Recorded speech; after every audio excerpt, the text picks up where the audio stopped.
boa noite. Estamos iniciando mais um papo integrativo. Hoje, para começar, eu sou a Alessandra, eu sou dentista e teremos hoje no nosso papo a Larissa, que é nutricionista, a Paula, terapeuta sistêmica, e a doutora Suelen, que é médica integrativa, vai conversar com a gente hoje sobre o nosso assunto do dia. Vou aceitar elas aqui para a gente começar.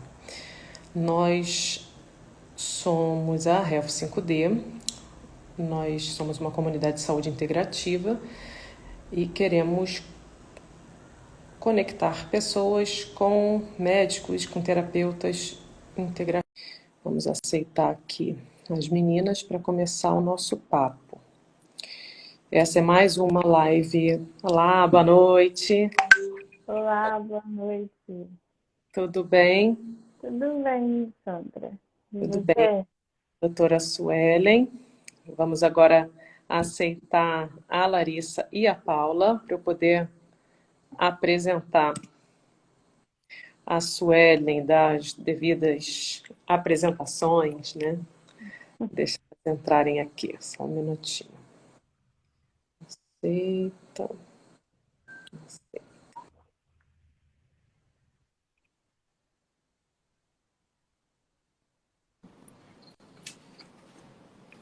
Boa noite. Oi, boa noite. Boa noite, Suelen. Boa noite. Tudo bem? Tudo bem? Eu sou a Larissa. Essa é a Larissa, é nutricionista. Perfeito. Falta só a Paula para a gente começar. Eu vou apresentar a Suelen para a gente começar devagarzinho, enquanto a Paula não entra. Pediu aqui agora.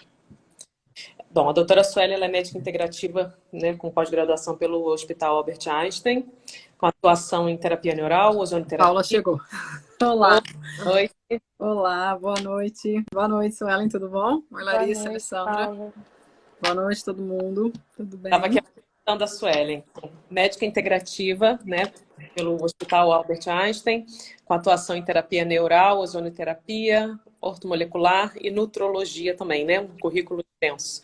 Vai conversar com a gente um pouco sobre a visão da falta de libido na mulher, né? A gente fechar aqui o nosso mês de comemoração da mulher, eu acho que é um assunto que está bem. A gente tem observado bastante essa queixa, né? Eu vejo bastante isso e eu acredito que a Suelen tem uma experiência maior para conversar com a gente sobre isso. Né, Suelen? Conta um pouquinho aí da sua visão, da sua trajetória, dessa parte da medicina integrativa. Sim, a maioria do perfil do meu paciente, eu atendo alguns homens também, mas a grande maioria, vamos dizer, 70% dos meus pacientes são mulheres, né? São mulheres de meia idade, a partir dos 35, mais entre 50 e 60 anos de idade, com 40 também. E a falta da libido, a baixa libido, né, a redução da libido ao longo da vida é algo que é bem comum na minha prática clínica, né? E conversando com a Alessandra sobre esse tema, eu falei, poxa, é um tema que eu gostaria de falar, que eu gostaria de ter uma abordagem sobre isso, porque a primeira coisa que eu percebo quando essas mulheres elas vêm falar comigo sobre o tema é como se elas tivessem um problema, né? Só como na maioria dos casos, como se o problema fosse delas e que a culpa fosse sempre delas, né? Por ter essa falta de libido. E eu acho, né, na minha visão integrativa, que não é bem assim, né? E tem acontecido muito também das mulheres já virem buscando testosterona, né? Que é uma das formas de tratamento que alguns médicos de medicina integrativa, de ortomolecular, já passam direto para a mulher, ginecologistas também, tentaram passar sem às vezes nem existe a queixa de falta de libido, mas já vai no médico e ele já está passando testosterona transdérmica para as mulheres. Eu não sei se isso é uma prática que vocês já observaram, já viram alguma mulher que já usa testosterona, né? Mas como um tratamento também para falta de libido. Né? Então, é um tema que eu acho muito importante, né? E gostaria de comentar a respeito disso daí, né? Então, não sei se você tem alguma pergunta, se eu já posso ir falando. Eu tenho. Eu tenho pergunta. Realmente, a gente vê hoje cada vez mais, né? Essa é uma queixa que às vezes não é uma queixa completamente direta, direcionada, né? Às vezes a mulher floreia um pouquinho para falar sobre isso e tal. Mas o que a gente percebe hoje é que existe realmente essa vida sobrecarregada, muito estresse, né?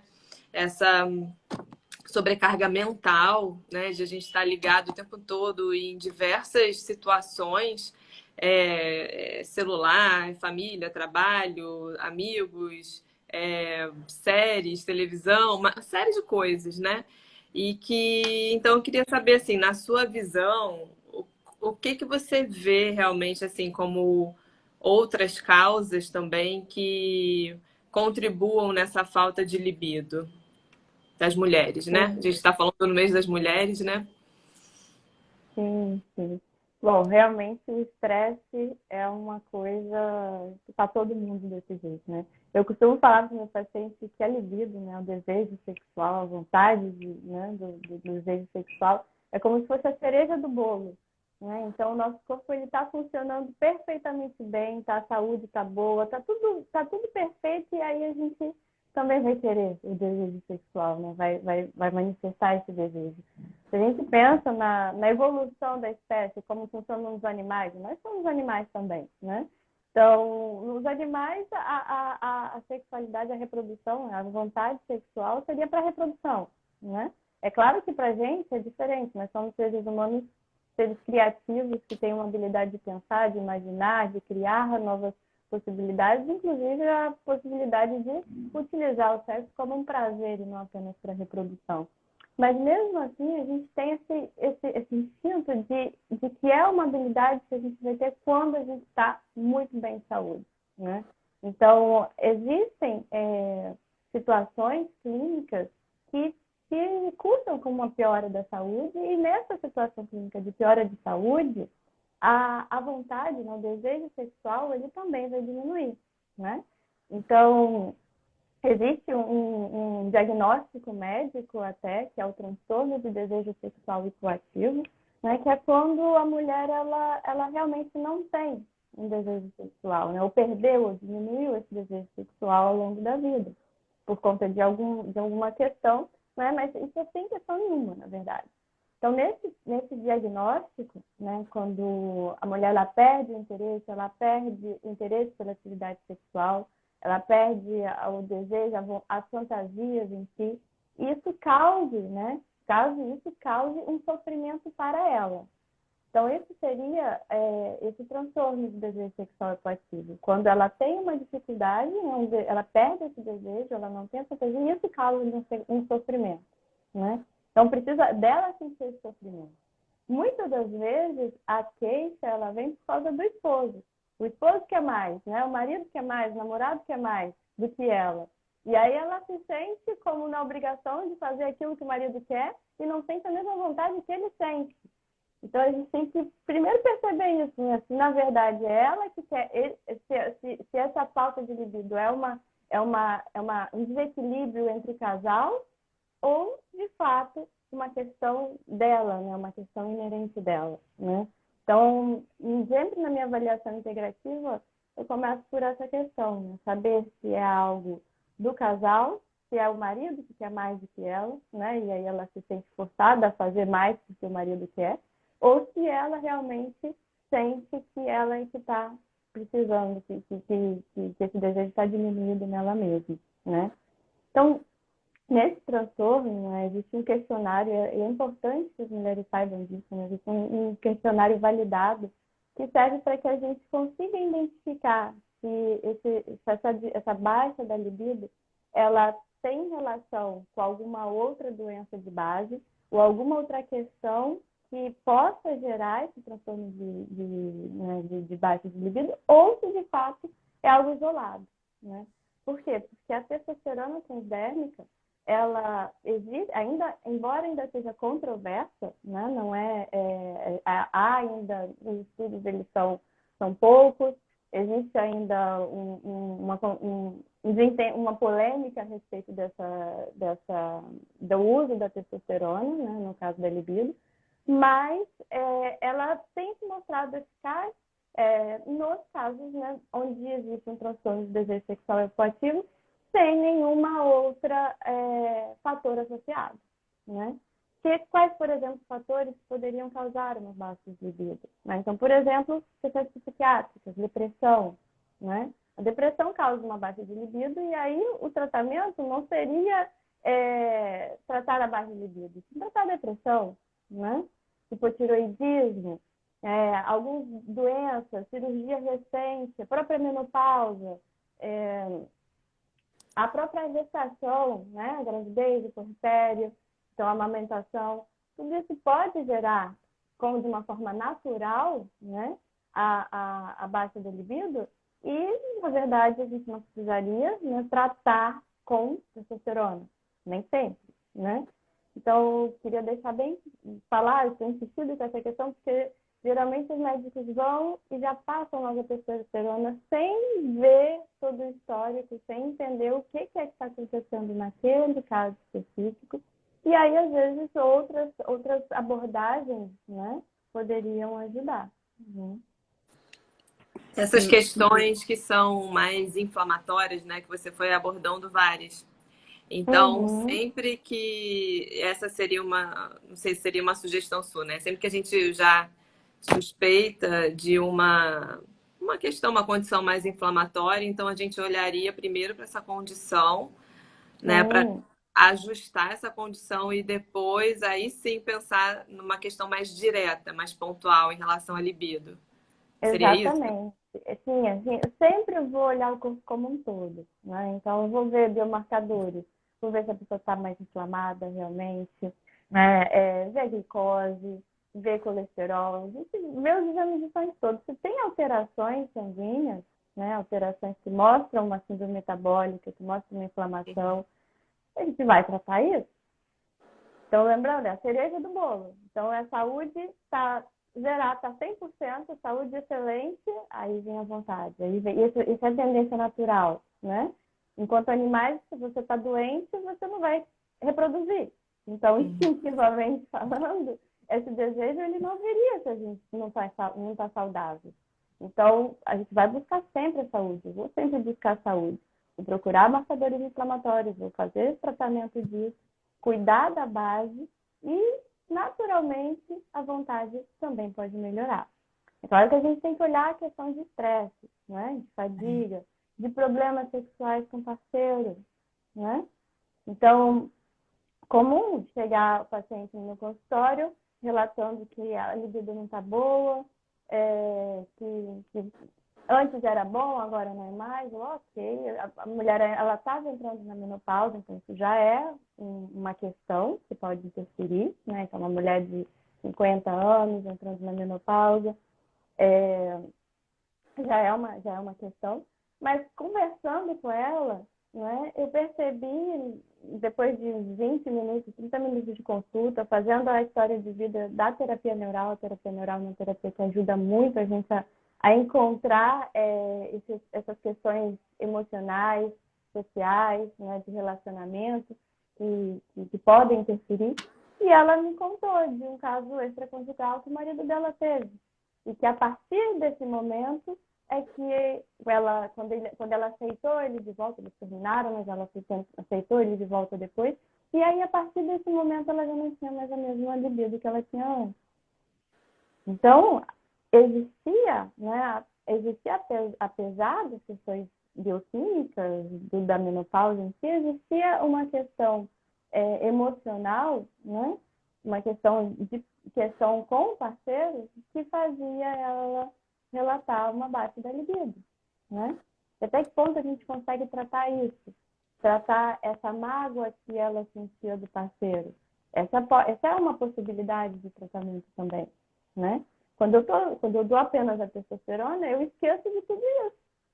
Eu esqueço da mágoa que ela teve com o parceiro, eu esqueço da base, né, da inflamação que o corpo dela tem. Eu esqueço que ela não faz atividade física, quanto mais a gente faz atividade com o corpo ativo, maior é a nossa vontade também sexual. Então, eu esqueço disso tudo e vou apenas dar um hormônio, né? Então, esse é um caso que é bem interessante. Teve um outro caso também de uma mulher, também na idade de 40 e poucos anos, reclamando, queixando-se da baixa de libido. E aí, conversando com ela, meu marido tá gordo, meu marido tá barrigudo, meu marido tá doente, né? Tá indo pro hospital, quase infartou, né? E ela, poxa, mas ele quer ficar comigo e eu não sinto vontade. Gente, né? Conheceu o marido que era uma gracinha, magrinho, lindo, maravilhoso, passou o tempo, engordou, ficou feio, barrigudo, e aí a culpa é dela que não sente vontade? Né? Então... Essa é uma questão importante, né? De avaliar também todo o contexto, não só jogar o peso para a mulher, né? Sim, certamente. Como se fosse a culpa dela sempre, né? Exato. Como se ela tivesse a falta de, às vezes, não é exatamente isso, né? Às vezes ela sente com outro cara, não sente com o namorado, mas sentiu em uma outra situação, né? E isso tá, não estamos aqui querendo julgar a questão extraconjugal e tudo. Não é esse o mérito, mas uma vez que existe uma libido com uma pessoa e não existe com outra, né? Então existe uma questão também ali no parceiro. E a gente está sempre, né? E parece óbvio isso, mas às vezes não é no paciente, né? Então... Claro que você pensa nesse sentido, né? Porque realmente tem o fator, né? Que a pessoa não tem um problema. Ela não tem problema de libido, ela tem problema no relacionamento. Né? O libido é uma consequência, é como se fosse uma mensagem do seu corpo te dizendo, olha, não tá legal, aqui você não tá mais feliz, né? Como você falou, você tem que estar num estado mais saudável para você conseguir alcançar aquela libido, né? Aquele desejo sexual. Então, se você não tá bem naquele relacionamento, se você não tá bem com você mesma, né? Dentro daquele relacionamento, como que você vai chegar naquele ápice, né? Naquele momento? Então, você falou dessa questão até de ter saúde, né? Você tem que cuidar do corpo, tem que cuidar da sua saúde plena para você conseguir a cerejinha do bolo. Só que aí você não chega, alguns pacientes que talvez chegam para você com a saúde até bem, né? Olha, eu sou uma pessoa saudável, eu estou bem e simplesmente o meu relacionamento eu não sinto, né? Essa atração, essa libido não acontece comigo, mesmo sendo saudável, mesmo fazendo exercícios, né? E aí eu queria colocar uma visão até interessante, que é da visão da terapia sistêmica, né? Que é em relação à dinâmica entre o casal, que muitas vezes a gente se conecta com a pessoa, né? Não importa qual é o sexo, mas a gente se conecta com o trauma da infância, né?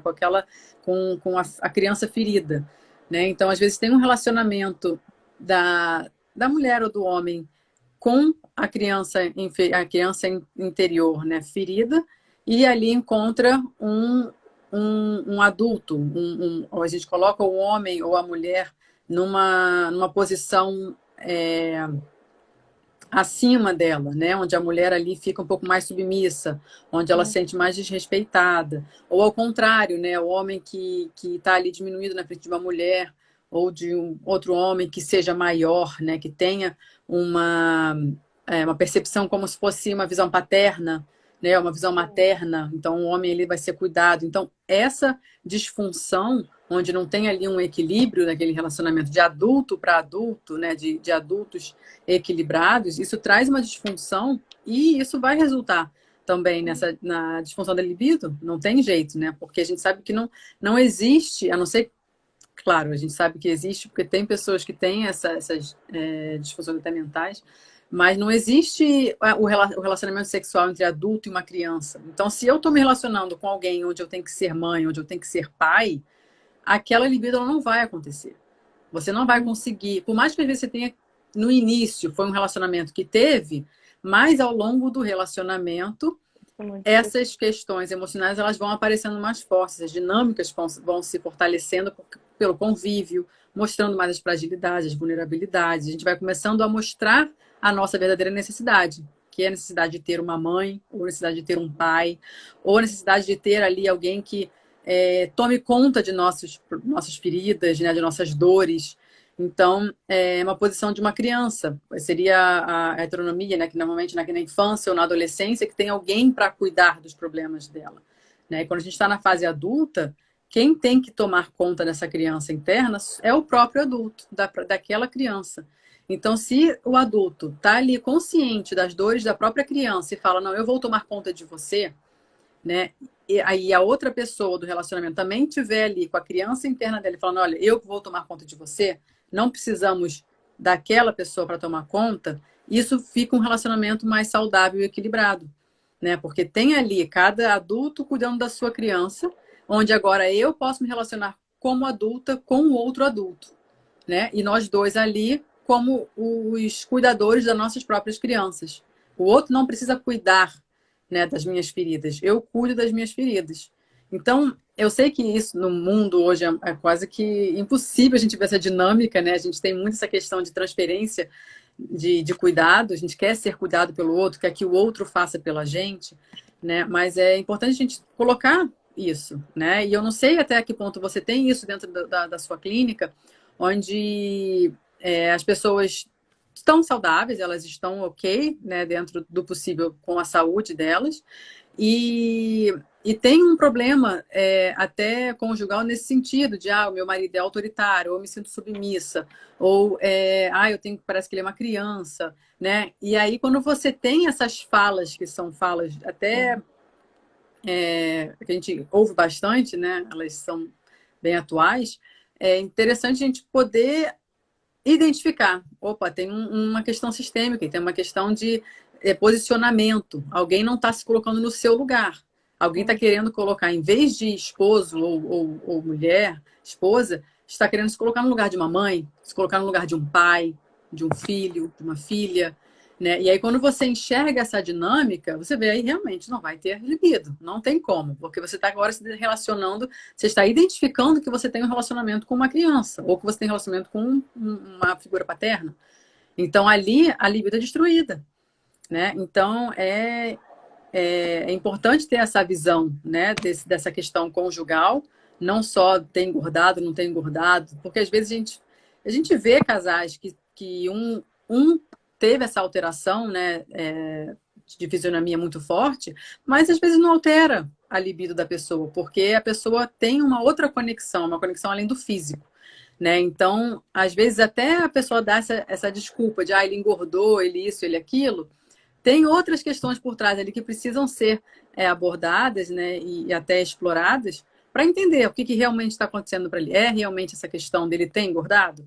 Né? E a pessoa ter engordado, né, ter se descuidado dentro de um relacionamento, né? Qual foi o apoio? Qual foi a questão emocional? Então, qual é a parte dela também? Não que ela seja responsável pelo aumento de peso, mas ela está num relacionamento, se relacionando com aquela pessoa que aumentou o peso, qual é também a responsabilidade dela dentro desse relacionamento?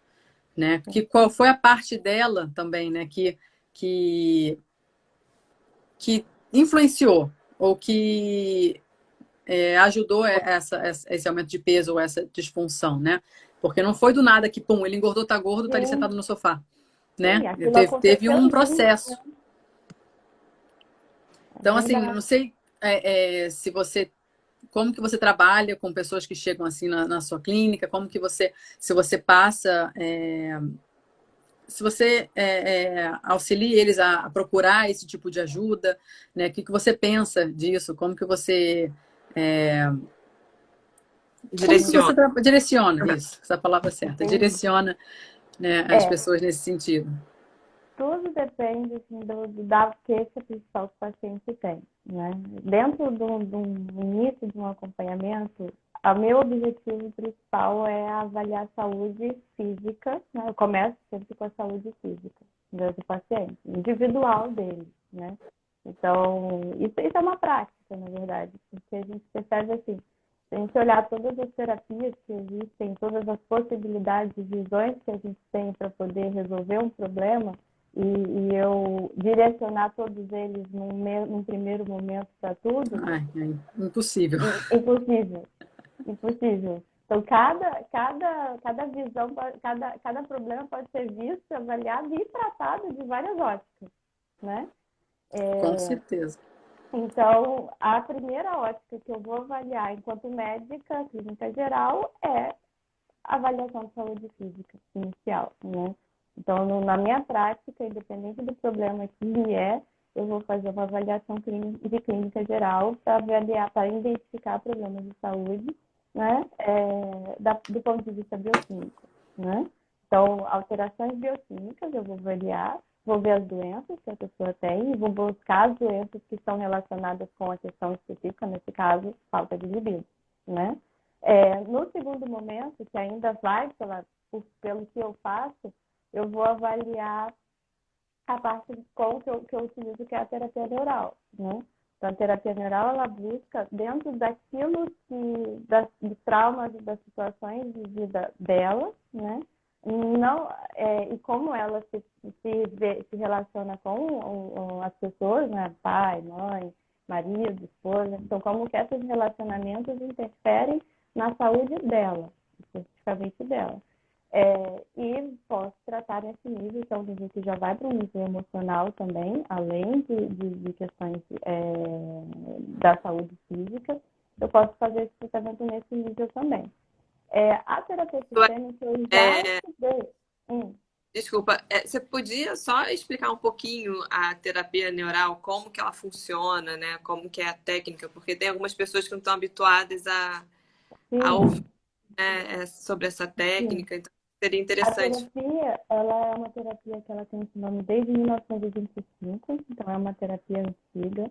Ela consiste na aplicação de um anestésico local, né, que é tradicionalmente a procaína, em doses diluídas, mais diluída do que um efeito anestésico comum. E essas aplicações, elas são em áreas do corpo relacionadas a situações traumáticas da vida da pessoa. Esses traumas, eles podem ser físicos, como uma cirurgia dentária, ou uma cirurgia, uma abdominoplastia, uma retirada de mama, ou colocar um silicone, qualquer tipo de trauma, um corte que gerou uma cicatriz, mas também pode ser traumas emocionais. Então, uma dor emocional relacionada à morte de um ente querido, uma dor relacionada à perda de emprego, a um divórcio, tudo isso pode gerar marcas físicas e emocionais, um aperto no peito, um nó na garganta, um frio na barriga, que geram marcas que podem gerar doenças. Tanto doenças físicas ou sintomas mesmo emocionais, problemas emocionais também, né? Então, eu uso essas duas terapias, né? A parte clínica, avaliação ontológica e a parte da terapia neural para iniciar um tratamento. Isso é o que eu faço, né? Chega um momento, né, do tratamento que nesse combo de tratamento que eu utilizo, o paciente ainda tem questões, né, ainda vê problemas, né, chega um momento em que eu também oriento, né, o tratamento com outras terapias, né? Então, tem pacientes que vão precisar de psicoterapia, tem pacientes que eu já indiquei constelação familiar para alguns pacientes, né? E tudo isso vai depender da dinâmica, principalmente que o impulso da terapia neural vai dar no paciente. Às vezes, aquele impulso já é suficiente para ele melhorar alguma coisa dele sem a busca, né, de outras questões. Às vezes, não, né? Então, isso é uma sabedoria que eu fui vendo, né, o que eu consigo fazer e até que ponto que é o momento de passar adiante para coisas que não que fogem, né, da minha habilidade, né? Então, até porque senão a gente fica naquela questão de dar 200 mil coisas para o paciente e aí ele não consegue fazer nada, né? Ele não vai conseguir fazer as suplementações, não vai conseguir fazer tudo aquilo e aí ele volta reclamando porque não deu para fazer. Então, eu acho que a grande sabedoria é a gente conseguir pegar o conhecimento todo que a gente tem e descobrir qual é aquela coisa que você vai dar para o paciente que vai fazer um melhor efeito para ele, né? Naquele momento. Né? Então, eu gosto muito, assim, realmente, no caso das mulheres, com essa queixa de falta de libido, eu tento tirar elas do lugar de culpa. Por mais que às vezes ela tenha alguma culpa num primeiro momento, né? No caso, engordou pro marido, é óbvio, né? Ela que deu comida pro marido, às vezes, quando ela tá na situação de mãe, né, dele, né? Mas a percepção que eu tenho na minha experiência é que a mulher, ela chega com essa queixa achando que o problema é muito dela, né? Como se fosse uma culpa dela não conseguir estar à altura, estar no desejo sexual do outro esposo, né? E uma outra questão também que eu sempre converso com o paciente é que o desejo, né, ela sempre tem incompatibilidade do casal, o que é mais ou o que é menos, né? Será que quem está errado? Se é que existe um errado, às vezes não é errado, às vezes ele quer mais mesmo e ela quer menos mesmo, e isso é normal, né? Mas é claro, a gente tem que conseguir chegar num acordo ali, senão o casamento não vai para frente, ou então eles vão decidir, né, que vai buscar, né, cada um vai buscar da sua forma uma forma de resolver esse problema. Mas o desejo sexual, né, eu entendo ele como duas formas, né? Você tem um desejo natural, né, um desejo que é a cereja do bolo, que eu sempre estou falando aqui falei para vocês, né? Então, um apetite natural inerente da nossa espécie, né? Mas a gente tem também um desejo condicionado, um desejo que é um desejo de recompensa, né? O nosso condicionamento de prazer, né? De prazer e recompensa, né? Por alguma coisa. Então, você recebe, às vezes que alguém come um doce e sente prazer relacionado a comer o doce, tem gente que vai usar o sexo como uma fonte de prazer, né? Condicionada. É aí que eu acho que entra o problema, né, Suelen, dessa questão de um querer mais do que o outro e ficar chateado, porque na verdade ele está olhando para as necessidades dele. Exato. Eu preciso suprir uma necessidade, ou eu quero ser recompensado por alguma coisa e não estou olhando para a sua necessidade, para você. Não estou olhando aqui para um relacionamento de casal. Eu estou olhando aqui para a minha necessidade, somente a minha. Sim, se a gente pensar em homem e mulher, quem é que tem mais capacidade de usar o sexo como uma recompensa é o homem. Não sei, mas no que eu sei disso, pode ser que seja errado. A gente agora está discutindo, né? Não tem certo e errado nisso, essa é a minha opinião. É óbvio que tem mulheres também que usam o sexo como um prazer, né? Numa válvula de escape. Mas isso é mais comum pela tradição cultural nossa aqui, que o homem faça isso, né? Então, que é mais comum que o homem vá, né, usar o sexo de uma forma só mesmo de válvula de escape, de traições de outras, né? É um consenso, né? Não vamos dizer que todos eles são assim, do mesmo jeito que tem mulheres que também são assim. Mas tem um contexto cultural também envolvido. É um contexto cultural, exatamente. Tem um contexto cultural que a gente não pode deixar de dizer que existe, né? Então, e óbvio que cada caso é um caso. A gente vai estudar aplicado ao caso que está ali na nossa frente. Mas, no geral, em termos gerais, o que eu observo na minha prática é um desejo condicionado do homem, né? Usando a sexualidade como uma válvula de escape, né?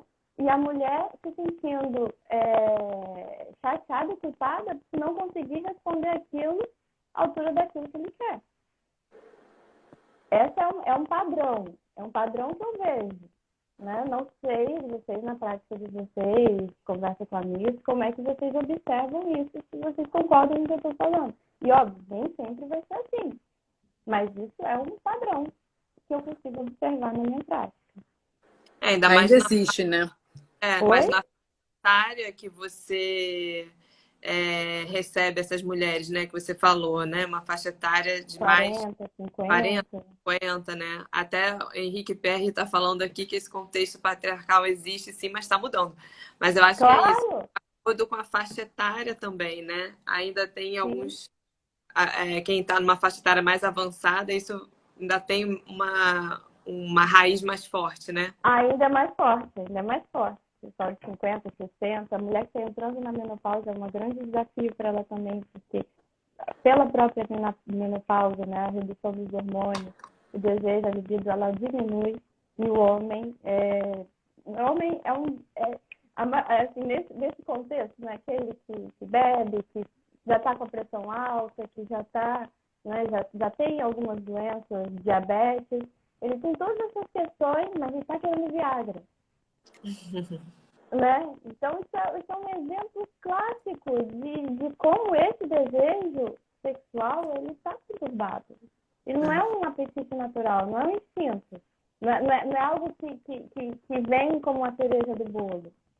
É algo que vem como uma sede, né? Uma obsessão mental. É uma obsessão mental. É uma obsessão mental, óbvio, sempre falo, não é para todos, mas em muitos desses casos é uma obsessão mental. Se o cara está procurando Viagra, isso é obsessão mental, porque biologicamente falando, o corpo dele não tem mais saúde para manter uma ereção. Ou até poderia, de alguma forma, mas se tivesse um sistema que desse esse suporte, né? Não tem mais, não tem esse sistema, né? Não tem esse sistema. Não tem esse sistema porque a saúde do corpo físico já não está boa, né? Então, para você, no caso do homem, para você manter uma ereção, você precisa ter um sistema cardiovascular funcionando, né? Para poder você conseguir bombear sangue para o pênis e fazer com que a ereção ocorra. Então, se o sistema, tanto que a qualidade da ereção é um dos primeiros sinais de que o sistema cardiovascular não está funcionando muito bem. Né? Então, se a ereção está ruim, né? Isso é uma questão biológica, geralmente uma questão sistêmica. Óbvio, sempre tudo que a gente está falando aqui é uma forma geral, e a identificação disso para cada caso vai depender, né, de uma consulta médica para a gente avaliar. Mas nessa maioria, né, se a gente pega um homem, uma mulher de minha idade, em que ela está entrando na menopausa e isso já começa a reduzir a libido, e o marido está hipertenso, está diabético, está querendo Viagra, né? E aí ela chega para mim querendo testosterona, querendo resolver o problema dela que não está conseguindo dar conta do marido. E a bem gente complexo. não conversa sobre isso, né? Eu vou puxar aqui a sardinha para o meu lado, então, da nutrição. Então, vamos botar uma dieta mediterrânea para todo mundo, para desinflamar, trazer aí uma condição melhor do corpo para ter uma circulação melhor, né? E aí sim, quem sabe, não sei, aí você complementa, né, Sueli? E quem sabe entra com a testosterona, entra com os outros. A gente vai, assim, eu acho que nós, enquanto profissionais de saúde, nosso papel é, assim, o paciente chega com uma queixa. Eu vou tentar resolver a queixa do paciente, óbvio. Eu não vou chegar para o paciente e falar, o problema é o seu marido, você tchau, não tem o que fazer. Não funciona desse jeito, né? A gente vai resolver a queixa do paciente, a gente vai tentar, pode inclusive colocar testosterona, mas é bom que existe uma conversa, né? A parte da visão integrativa é essa. É a gente entender que não é simplesmente fazer aquilo que o paciente quer, mas ter essa visão integrativa para que aqui o que o paciente deseja, ele aconteça de uma forma sustentável. Então, às vezes, atender o marido, né? Então, geralmente o marido vai vir no consultório, eu vou tratar ele, eu vou fazer terapia neural nele, eu vou querer entender, ver esse desejo sexual, se isso é, de fato, um apetite natural ou se é um desejo condicionado, né? Vou tratar isso, vou ver quais são as outras coisas que podem ajudá-lo a manter, ter uma válvula, outras questões que podem ser válvula de escape para ele, para que ele não sobrecarregue a esposa, né? Então a gente tem que acabar vendo toda essa questão, né? Então faz parte do papel do profissional de saúde a gente conseguir ter essa visão sistêmica, essa visão de todos, né? E tentar fazer o melhor para todo mundo, né? Sim.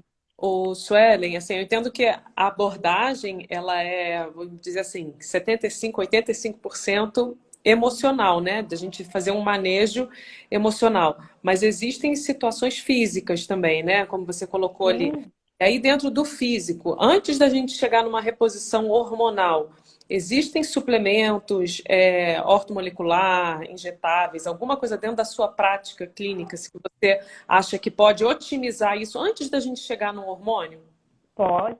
Eu sempre acho que antes da gente chegar no hormônio, a gente tem que começar com suplementação, estilo de vida, alimentação, nutrição, sempre antes do hormônio. O hormônio, a gente tem que entender o hormônio como algo assim, ele vai funcionar, vai, por um tempo.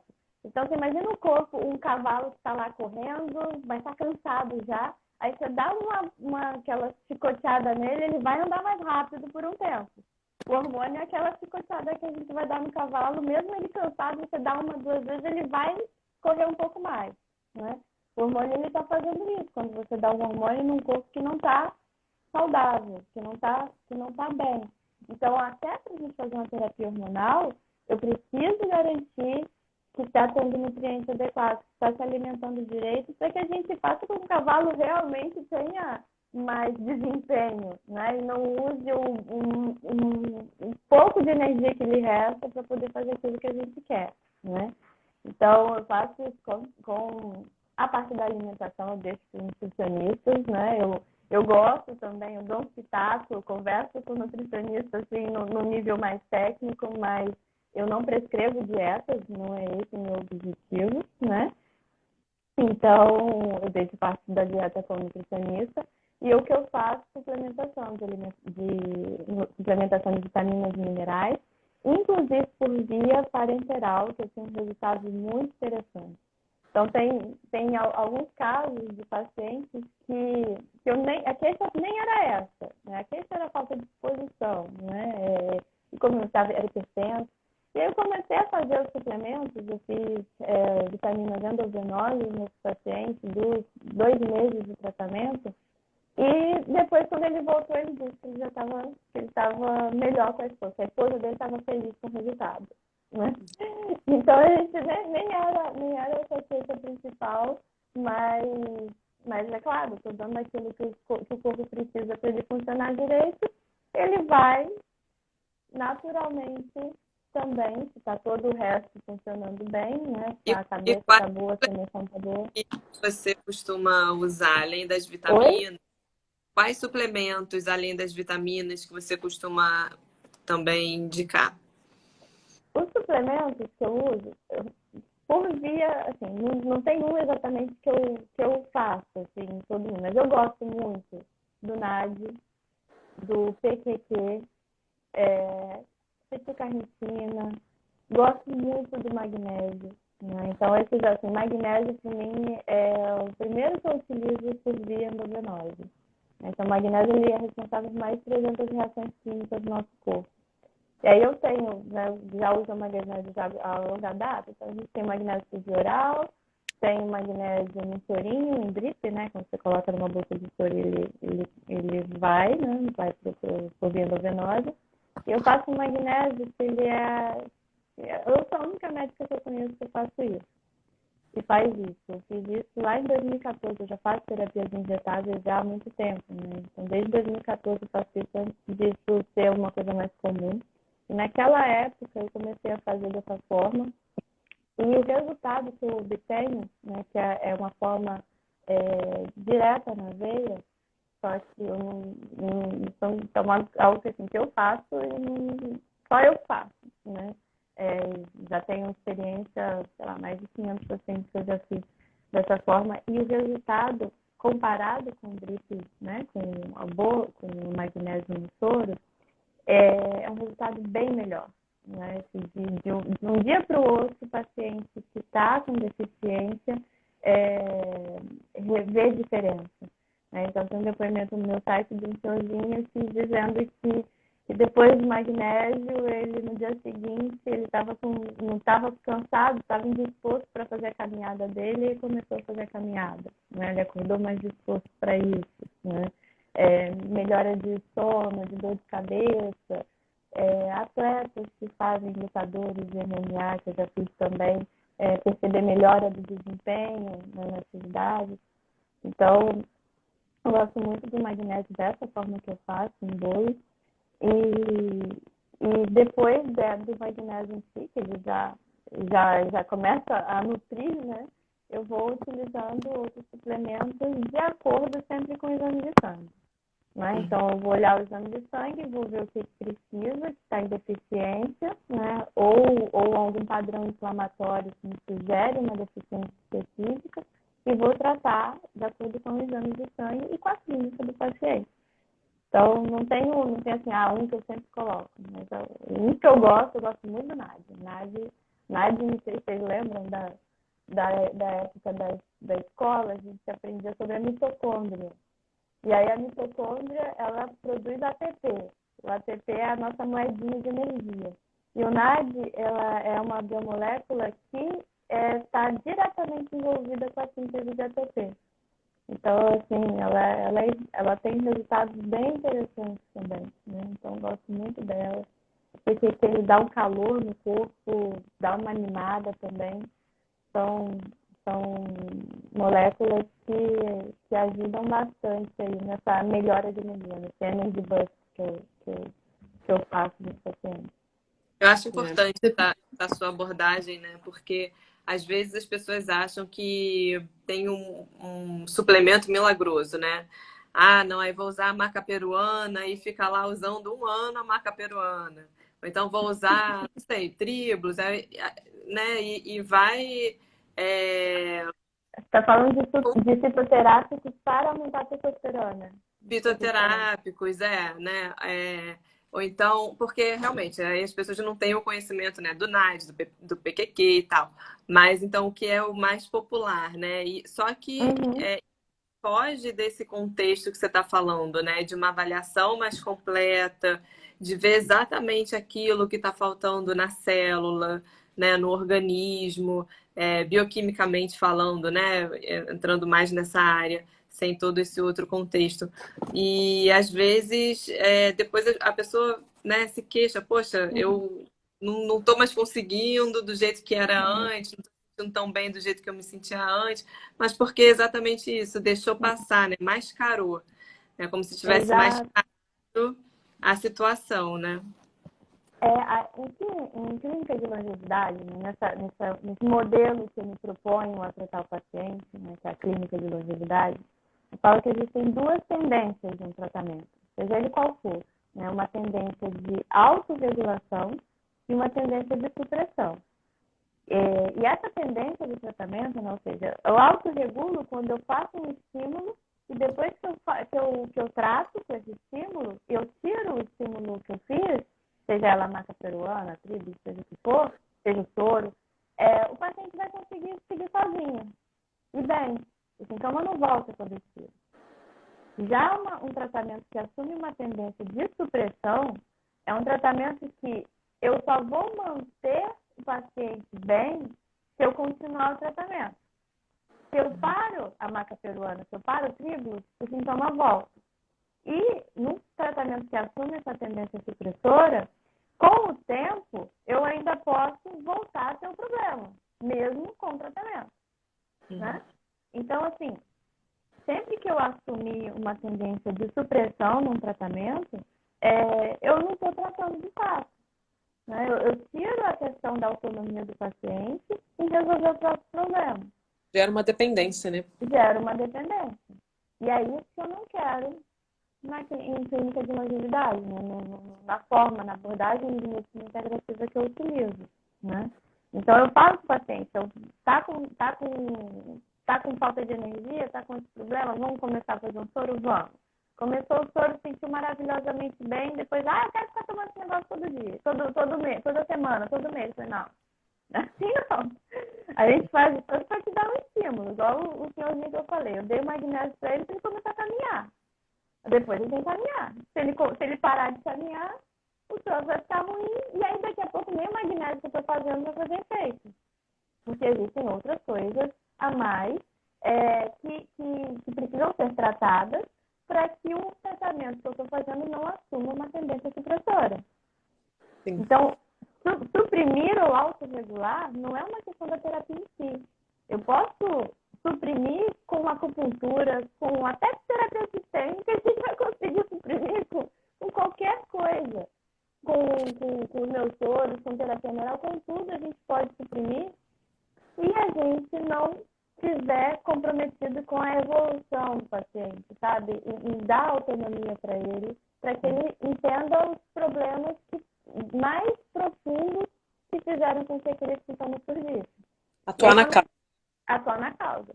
E a gente for para a causa, a gente sempre vai chegar na questão emocional, na questão sistêmica, né? Na questão das relações, porque nós somos seres humanos de relação, né?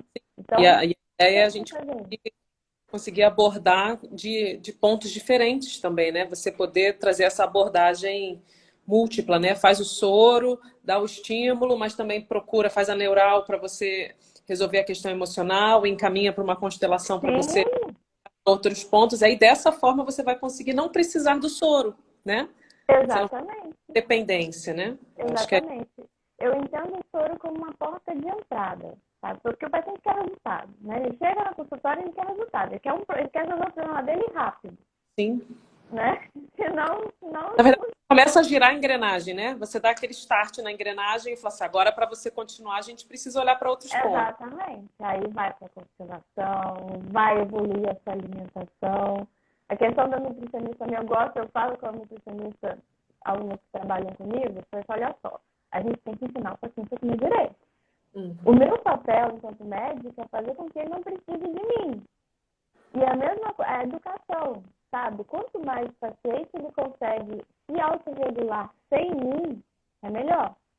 É claro que ele vai querer depois conversar sobre alguma coisa nova, mas aquilo que ele aprendeu no consultório, né, ele pode levar para a vida. Se ele aprendeu a observar os seus próprios pensamentos e emoções e conseguir controlá-los sem voltar a bater uma crise de pânico, isso é maravilhoso. Ele vai me procurar por outro motivo, não por aquele que ele começou. Né? Então, eu acho que o nosso papel, como profissionais de saúde, é sempre tentar ajudar o paciente a não precisar da gente. É claro que ele sempre tem coisas, né, que fogem da capacidade técnica, mas essa capacidade de autorregulação e de autocura, ela é inata, né? Todos nós temos. E a gente precisa aprender. Muito legal. Eu achei essa finalização excelente, né? A gente trabalhar na autocura é a melhor ferramenta que pode ter. E, na verdade, a gente o médico, o terapeuta, ele vai ser um facilitador nesse processo, né? Ele vai ajudar, vai começar a girar uma engrenagem, vai orientar num ponto, vai jogar para outro, para que a pessoa possa seguir com as próprias pernas. Eu acho que essa é a melhor das terapias, né? Das intervenções, né? Suelen, eu queria que você falasse um pouco assim do seu atendimento, onde que as pessoas podem te achar, se você atende online, como é que pode ser essa abordagem com o tratamento com você? Sim. Eu tenho um site, né? clinicadelongevidade.com.br. Esse conceito, esse finalzinho que eu falei um pouco das tendências, isso da autocura, isso tudo faz parte do conceito de clínica de longevidade, né? A forma que eu pratico medicina integrativa. Eu sempre falo isso porque medicina integrativa hoje é um termo que todo médico, né, dentro da medicina, tem muito médico que fala que é medicina integrativa. Né? E não é uma especialidade médica, na verdade. Por não ser uma especialidade médica, não existe uma regulamentação, cada um faz o que quer. Né? Então, tem gente que faz medicina integrativa e dá hormônio. Tem gente que faz medicina integrativa e dá Ozempic, né? Um remédio da endocrinologia para emagrecer. Então, tem várias vertentes dentro da medicina integrativa. Algumas eu concordo, outras não. Né? Então, eu tenho esse site, clinicadelongevidade.com.br. Nesse site, vocês percebem, né, eu tenho lá explicando todo o meu conceito, como eu pratico medicina integrativa. Lá você também pode fazer uma avaliação online, gratuita,